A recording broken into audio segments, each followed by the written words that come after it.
from breakthrough strategies to game-changing innovations and cultural shifts. You'll discover the lessons that drive real impact, and we'll dive into the moments that changed everything. Welcome to The Missing Piece with April Reed.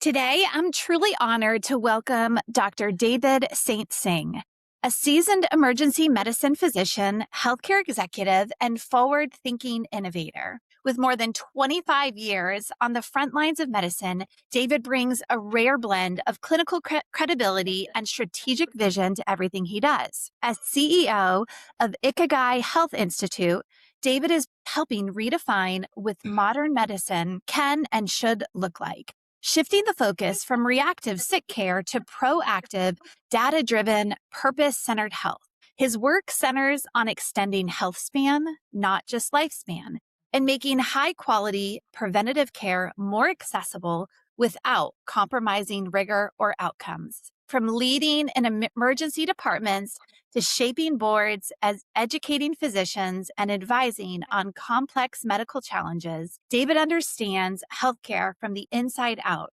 Today, we're talking about the future of medicine, executive health, longevity, and why aligning purpose with health may be one of the most important leadership decisions we can make. I'm really excited to have you, Dr. St. Singh, and learn more about you as well as Ikigai Health Institute. Welcome to the Missing Piece podcast. Well, thank you so much, April. It's really a pleasure to be here, and thanks for reaching out and showing an interest in learning a bit more about Ikigai and what we're up to. Yeah, I'm excited. I checked out your website. We've had a couple conversations, and being that you've been a physician for over 25 years, I want you to tell the audience, people listening, just introduce yourself. Who are you?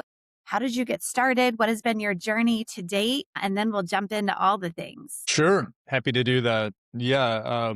Interestingly, we have our 30th medical school reunion this spring. So it has been a long time. You're right. The gray hair is not by accident. But yeah, I grew up in North Carolina, small town, really very simple place, lovely place to grow up, spend a lot of time outside. It was a different world back in the kind of 60s, 70s, 80s as a time to be a kid. And here we are in the tech era, and in between,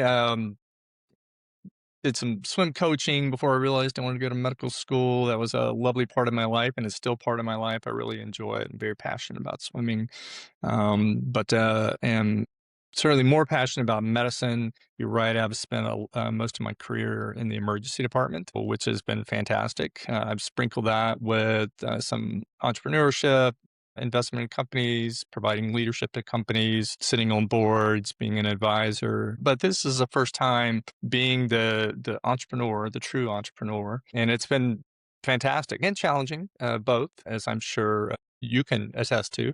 It's not for the faint of heart, starting a new business, in particular medical practice. But what else about me? I live in Boulder, Colorado. I have a family. My wife and I raised 2 kids who are now in high school and college. So we've done a lot of the work.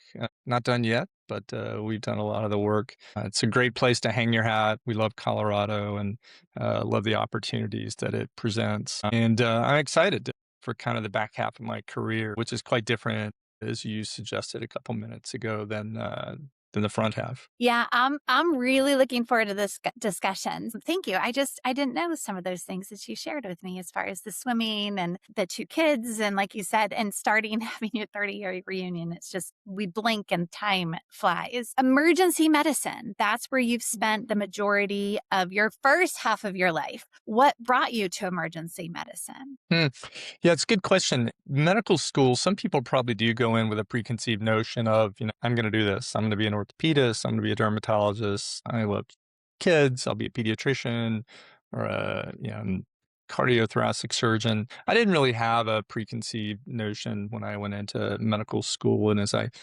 dabbled around, I realized that I very much enjoyed procedures, enjoyed the fast pace, loved my rotations in the emergency department.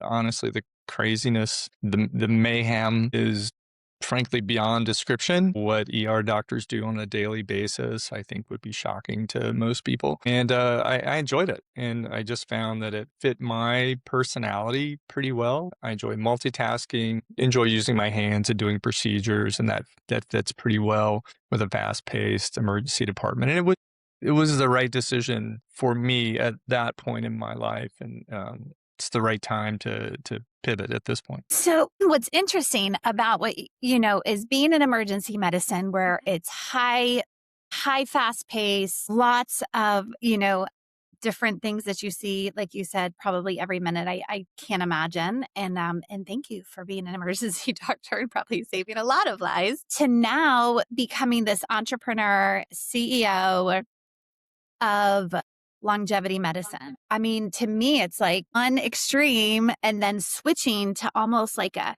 different approach to medicine. Do you agree with that? And can you tell me more about what brought you there? Like from being obviously a very good physician in the emergency department that needs physicians like you to now patient centric, the switch. I'd love to understand your journey in that. Yeah, yeah, it's a great question. Honestly, back in the day in the 90s when I had to make this decision, the idea of maybe being a family practice doc or a pediatrician with that slower pace, probably, certainly deeper relationships in the emergency department didn't really resonate with me. But fast forward, and you're right, the difference from the highly reactive emergency department to the nature of care that I provide now, there's a pretty big delta in there. But kind of how did I get there? I think part of how I got there is because what we're doing is a little different, probably than not a little. It's a good bit different than your typical primary care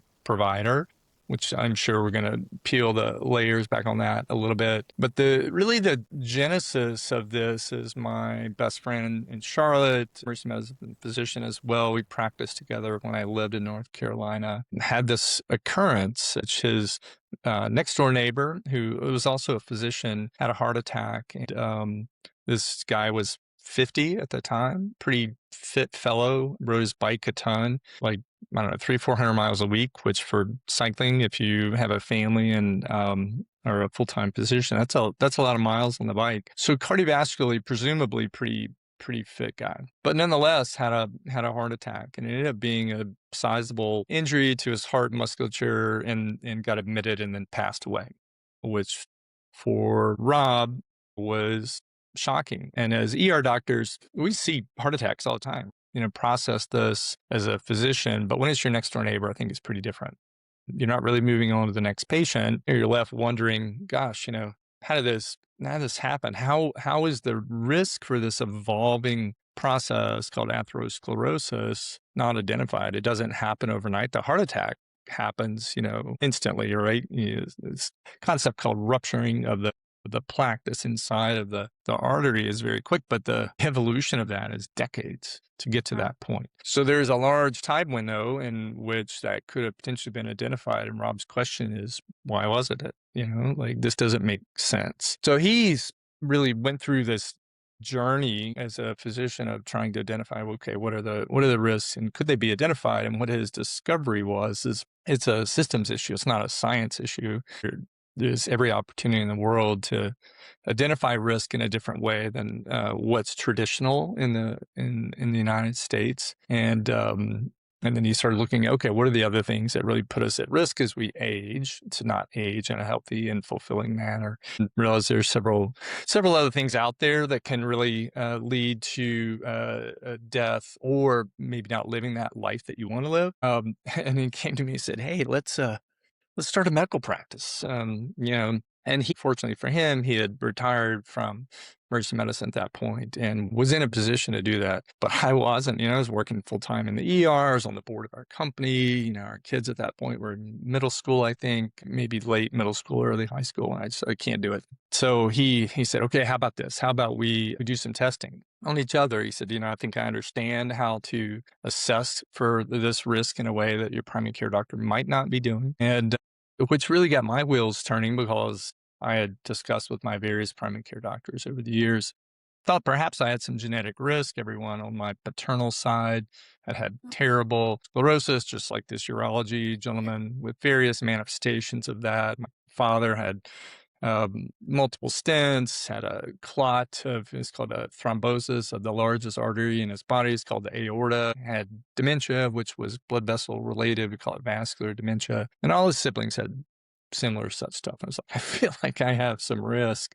But after a variety of types of evaluation, the reassurance just continued. You don't have any risk. You're fine. You are okay. And it really kind of stuck with me that perhaps I did. So long story short, we did some testing. Turns out there's a molecule that's very similar to LDL, but has an extra protein on it. And we call it LP little a. It's genetically conferred, and sure enough, I have it. This particular lipoprotein is highly atherogenic, which just means it's more likely to create this process, atherosclerosis, which is what leads to hardening of the arteries. And about, I don't know, 17 to 20% of the population have this in higher numbers. Everybody has it to a small extent. And I was like, oh my goodness, I do have genetic risk, as it turns out. And I had a what's called a calcium score years before that was 0. Calcium score just refers to, do you have any hard plaque in your heart arteries? And I didn't. And I was reassured and really not very sophisticated frankly, with how I thought about it. But neither was my primary care doctor at the time. And so I thought, well, maybe I should repeat this. This was about 3 years ago. And then sure enough, I now have some calcification in my heart arteries, which means I had non-calcified plaque during that original test. And false reassurance was really just silly on my part. I should have realized that. So then I was a little angry. I don't, maybe some of the stages of grieving, right? I see myself as this athletic, 50 some guy. And I'm like, oh, I've got heart disease. And the risk for this could have been identified, decades earlier, which would have impacted some things that I would have done. And I called my brother. I said, hey, you should get this checked out. And sure enough, his is higher than mine. So we were conferred this. This is, and this is the answer why on my paternal side, we have this significant atherosclerosis process. So Rob had his experience. I had my experience. I just said, there's clearly a hole in the system. It doesn't mean that the primary care doctors are bad, right? They live in a system where they get 10 minutes a year to engage with a patient and do some form of, risk assessment, preventive medicine, identify whatever. It's not a long period of time, but there's a massive hole there. And that's really what kind of led to the genesis of this. I said, okay, let's do it at that point. And maybe it was a little self-serving, but I just realized there's a need. I mean, both an opportunity, but there's a need. I mean, so many things, what you shared, and the fact that you, are your own patient, and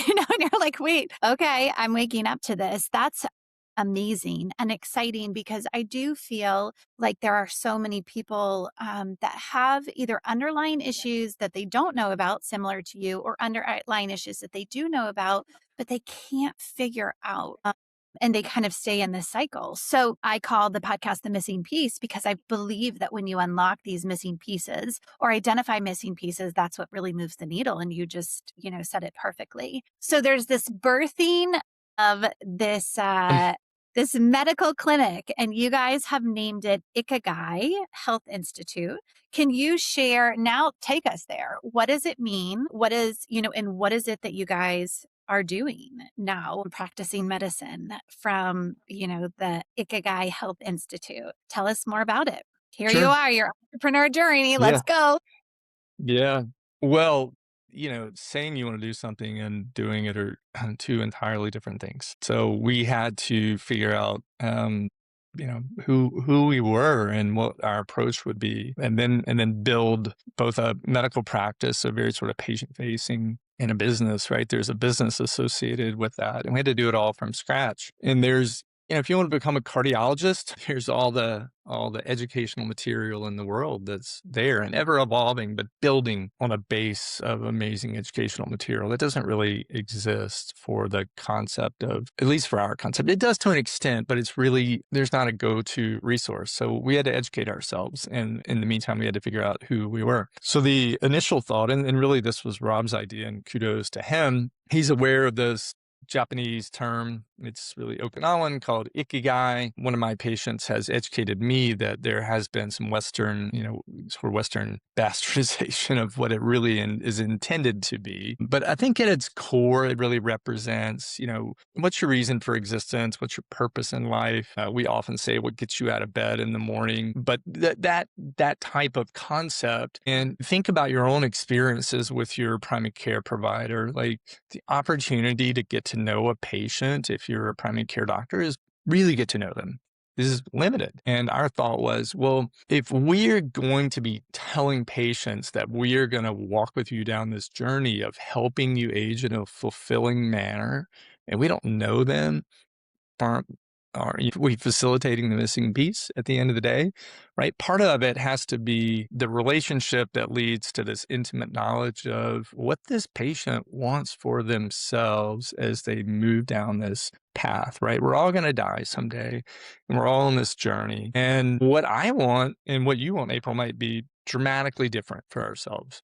Might be similar, but might be different. So our job is to get to know each patient's ikigai. What moves them? What's their purpose? What's their future purpose? So we really do. We dig in pretty deep. It's hours of work between us and our patient to get to know them. But once we're informed, as we go through the discovery process of understanding what their risk might look like and just kind of where they are, whether that's metabolically, cardiovascularly, cancer risk, dementia risk, we're dropping that into this understanding of the individual that is dramatically different than what a primary care doctor could do, because they just don't have the time. So that's where Ikigai came from. And, move forward. How did we, how did we get there? We had to educate ourselves. And so we spent hours and hours and hours listening to thought leaders, mostly scientific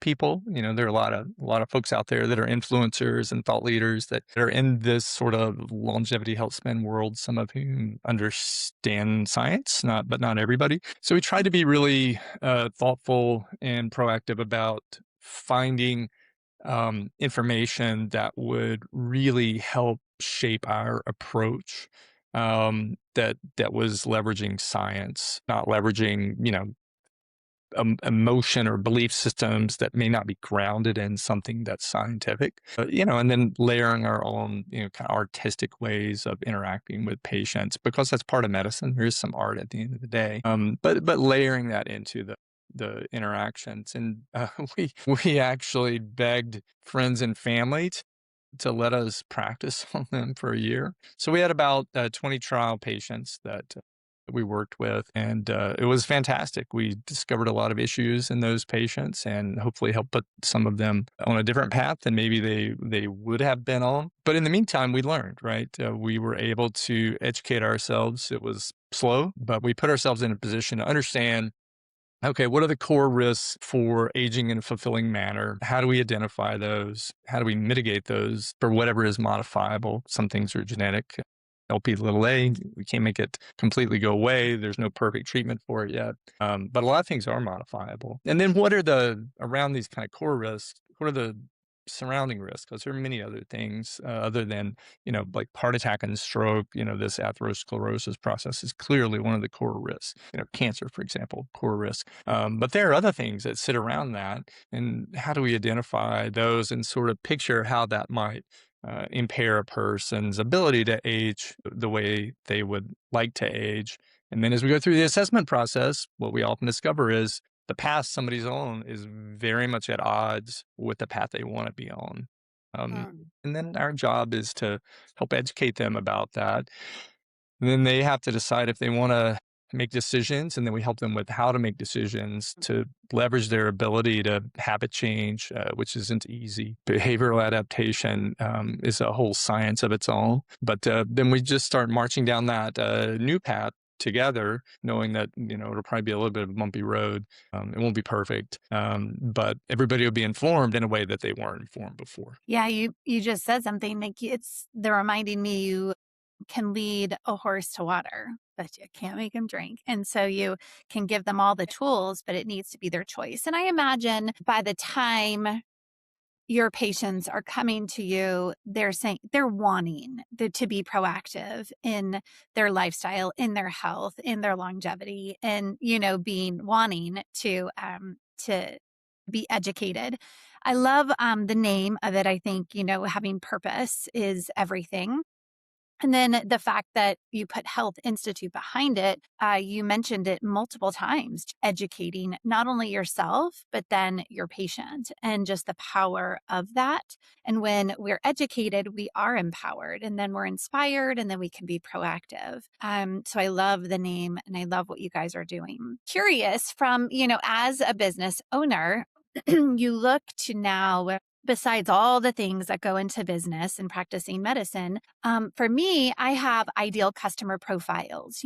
Who is in my ICP that's ideal for me to build a relationship with. But do you have, I'm just curious, an ICP, like an ideal customer patient, or is it one size fits all? Do you have that? Like, is there certain patients that are better fits for you guys to work with? Or is it someone just seeking you out? Or is it really anybody? Yeah, it's a great question. We have a gentleman that works with us. It's our chief growth officer, right? We're just simple doctors. We need a lot of help when it comes to figuring out, as you start a business, how do you find your customer, which for us is a patient. So this has been part of what he's really pushed us on is it can't be everybody. You can't say 8 billion people are in your market. That's silly. You'll fail. So we have several personas, and some of that's defined by, what the person isn't. And we're also learning, like any business, there's some churn, right? Not every patient's gonna stay with us, even though it pains me. So when somebody leaves, that's, it's part of life. But understand, okay, why did they leave? Why didn't it work? There wasn't a stickiness there. So I think it has to be someone that already is at least interested in living an active lifestyle and probably making some change and has the capacity to do that. A Yeah. couple of people that haven't really stuck have really struggled with this idea of change. And a couple of them have struggled with the idea of, oh, you guys expect me to do some work. Because we don't lead with supplements or medication. When they are indicated, we are not afraid to write a prescription. We are very agnostic about this. People get super emotional. If somebody needs a medication, that's fine, but that's not what we lead with. We lead with how you move your body and what you put into your body are really the anchors of physical capacity, your ability to use oxygen, what's called VO2 max, your Mhm. strength, your stability, your balance, your mobility. Those are all critical. And what you put into your body is important. And the willingness or interest in making changes is not always there. But if we have a patient that sort of at least isn't just on the couch, right? Somebody that's on the couch every day and is just like, yeah, this might be interesting. That's probably not our patient. But taking that patient from scratch and having them be successful for us, because it is such a deep dive, probably isn't going to work well. So some level of motivation and frankly ambition, like self-ambition, is really critical. And then honestly, probably some level of humility. You really have to be okay with taking a hard look at yourself and acknowledging that there are things that you could do better. And Rob and I have done this for each other, and it's humbling. But I think for people that are very entrenched in this is how I live life. This is how I'm going to continue to live life. We've had a couple patients like that and it didn't really work super well. That probably doesn't fit our persona, and that's okay. We aren't for everybody. Can I see you or do I have to be in person? Do you see patients remotely? Is that possible? Or if not, where are you located now? You So we said have, Boulder. Yeah, Dr. 10 somewhere else. But yeah, can yep. anybody come and find you or come as a Yes, patient? anybody can come and find us, but it's a little bit of a hybrid. So we have our two offices are in Charlotte, and Rob also operates out of Raleigh, both in North Carolina. And then I'm Boulder, really kind of Boulder, Denver. So my local patients are Boulder, Denver, but I have people that fly in from out of state, from California, from Texas, from New York. So it is a hybrid. People that come in from out of state usually come spend roughly 4 days here, 4 full days to go through the initial assessment. It's very robust. It's quite different than a primary care visit because it takes 4 days to just get through the front end. And that's really not everything. But then they can go home. And I was, on a Zoom call yesterday with a patient in New York that spent a week out here in October. We understand a lot about where his risk is, not everything yet, but probably within the next few months, we'll have everything pretty buttoned up with risk assessment. But we got a massive chunk done when he came into Boulder. We're, really buttoned up for people to come in from out of town as well as for folks locally. And a lot of my local patients will get together in person or we'll Zoom and follow up. It can be either or. It's pretty flexible. No, because I imagine people are going to listen to this and they're like, sign me up, because they are looking for help, but they do want to live longer and they do want to get healthy. To your point, if you're willing to make that commitment and that decision, eating your humble pie, I think is a brilliant concept because we do have a lot of pride and we do think we're active and eating well, and doing all the things, but then at the same time, we still don't feel our best. So yeah, I wanted to make sure that people knew how to, someone's listening and they're like, well, I don't live in Boulder or I don't live in North Carolina. So that's incredible. AI obviously is on the up and up more so than it's always been around, or at least 10 years or more, but it's on, ever since ChatGPT, all of these tools and technologies are coming out. They're able to identify and really kind of go deeper into what's truly going on, even remote patient monitoring, et cetera. Curious how AI plays into longevity medicine, or if you guys are using it, or just your thoughts around AI technology with medicine in general. Sure. I'm not a specialist in this field, but it's fascinating and maybe slightly terrifying too. But it is fascinating and inordinately powerful.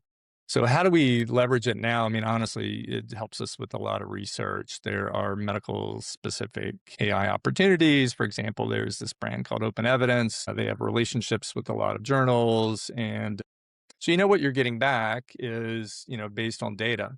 And then learning how to interact with AI such that you're sure that the information you're getting back is correct, not being afraid to really push back and kind of beat the software up a little bit and just push it. Well, why is it you're telling me this? Show me the literature and tell me a little bit more about that literature. Was that a randomized controlled trial or an observational study or whatever? So we are learning how to leverage it to just ensure that as our knowledge base evolves, we're leveraging a tool and being taught correctly. And we are also teaching it in turn. We're obviously at the beginning of wherever this AI journey is going to go. We're light years away from what it'll look like in healthcare, even in 5 years. If we have this conversation again, we'll look back and laugh. I think that AI will enable a lot of things. One of the things I'm really excited about is wearables. I think that wearables will dramatically change and the data will be leveraged for, sort of real time, but also future predictive modeling. So real time meaning it'll inform the patient in a way that it doesn't inform the now. So for example, if you're wearing a continuous glucose monitor, was this conversation I had with this patient in New York yesterday. It's really helped him gain amazing what's called glycemic control, limiting the ability or limiting the occurrence of massive blood sugar spikes, which inevitably are followed by insulin spikes, both of which are high-risk situations when recurrent, not every once in a while, but when recurrent and chronic, they are inordinately high risk metabolically and for atherosclerosis. So that's not even AI, right? That's just a wearable. But I think the intersection of the evolution of what wearables can provide, whether that's heart rate, blood pressure, pulse ox, lactate readings, insulin readings, post-operative skin temperature, and then being able to leverage an algorithm to determine, oh, is this patient at risk for sepsis?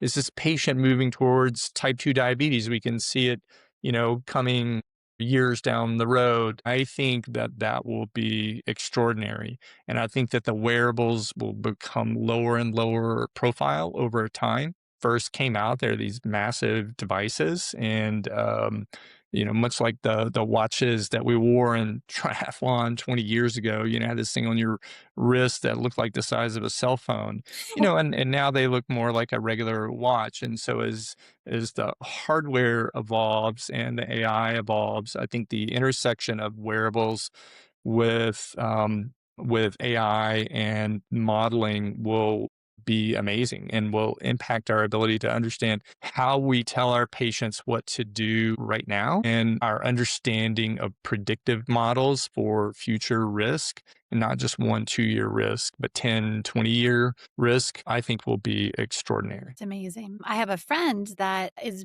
battling cancer and she's trying to heal herself holistically, essentially. And she has her wearable on and she looks at the analytics and the data constantly, and the physicians are watching. And it's remarkable. We can do today, let alone in just a few years from now. And I completely agree. I think it's incredible and super powerful.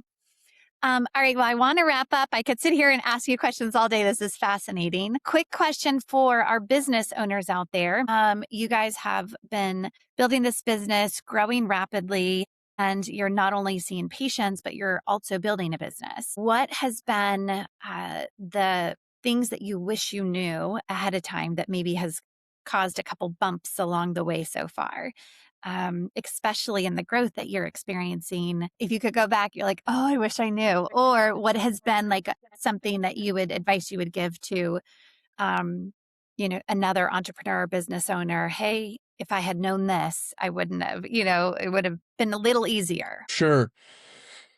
Yeah, we could talk for another hour or two about this, right? So, remember my perspective, sort of high level leader, board member, advisor, which is dangerous when maybe you haven't gone through this as the entrepreneur, because, you're maybe Monday morning quarterbacking a little, but you're still doing your best to provide leadership from your scope, right? But in the weeds is pretty different. So, um, you know, especially in the startup phase, right? We've got a small team. And so my role, I do have to kind of know everything, but not really everything, but I'm responsible for everything at the end of the day. So this tightrope of trying to tease out how much I need to know, which is a time resource, right? Knowledge takes time, whether that's, finance or marketing or sales or patient care or patient processing or electronic medical records. We could go on and on, right?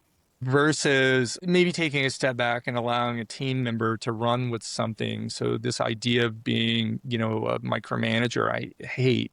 You want to give people space and responsibility and hold them accountable. But, as you grow and get bigger, you can probably be further away and then just have people report to you. But when you're so small, you do feel this real level of responsibility, that might lead to the way you're interacting with somebody on your team to be inappropriate, where you're overreaching a little. And for me, constantly thinking about what should I be doing here, right? Do I need to give this person space? Do they need help? And it's funny, I had a conversation at a Christmas party a couple of days ago with a guy who's in a much, much larger company. His company got acquired by this company. And so now he's in the leadership, but the CEO of that company, much, much, much massively bigger than us. But the CEO, he says, oh, that we have, for the 50 projects that we have, the CEO knows every aspect. So the breadth of the company and then the depth of each project better than anybody, and can do it all.